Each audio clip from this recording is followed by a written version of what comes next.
Well, hi everyone. I'm making this video in my studio. I decided to make it because many people are sending me messages and asking me how do I create my shadows when I paint. So there is no one answer to that. Every artist do his thing and his tricks.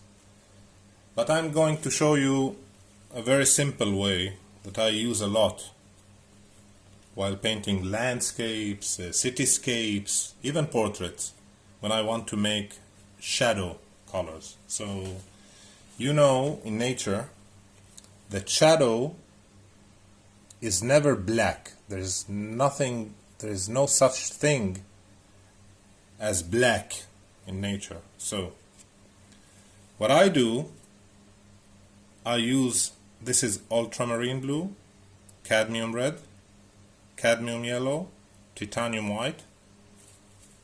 So for when I'm painting an object that is close to me, that is very near, so it's very saturated, it's very dark, the color is very strong.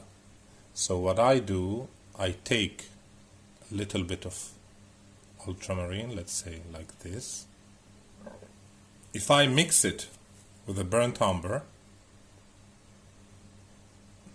this will create a very dark color, you see. So let's say that this is a rock, okay? This is a rock here. A rock, a stone, whatever. An object. This is the dark color of the object. So you see, if I want to make highlights on this, or if this is the shadow, and let's say,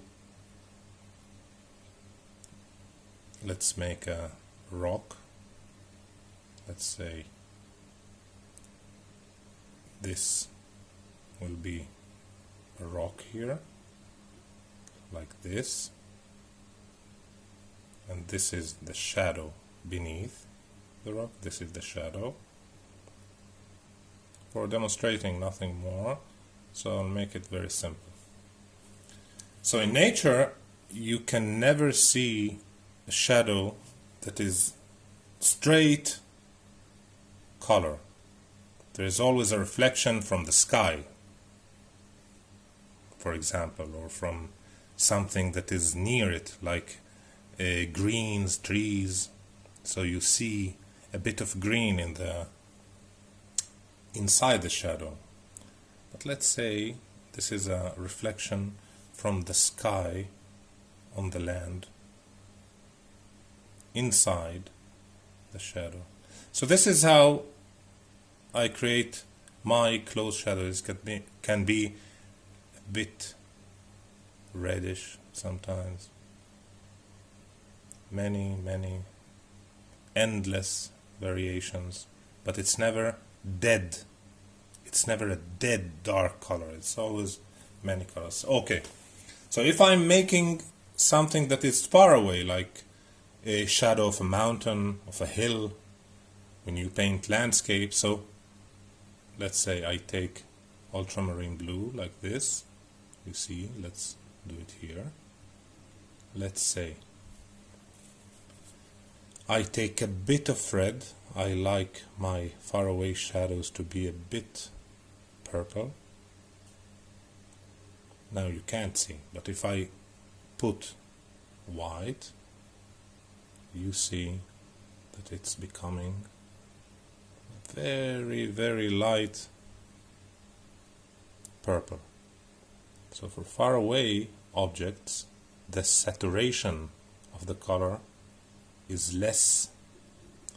It's very subtle, it's very smooth, it's like mixing color with air because of the atmospheric because it's far away, so the atmospheric sensation, like you feel it, the air is mixing with the color and the light is breaking the colors. You know, close away objects always look red, yellow, but when you look at a faraway object, the red then first the red disappears, then the yellows, and the blue and purples and grays and colors like this, they can still be seen even from far away. So this is how, for example, this color here, if I put the very little burnt umber in this, so you see this can be a perfect color for far away hills. And the highlights of this, I can use a bit of yellow, light purple with a bit of yellow. So let's say this can be highlights on the mountains or hills. So okay guys, I hope you found this video interesting. I hope I was helpful, and I will try to make more short videos like this in the near future. Thank you so much for watching. Have a great time. Ciao.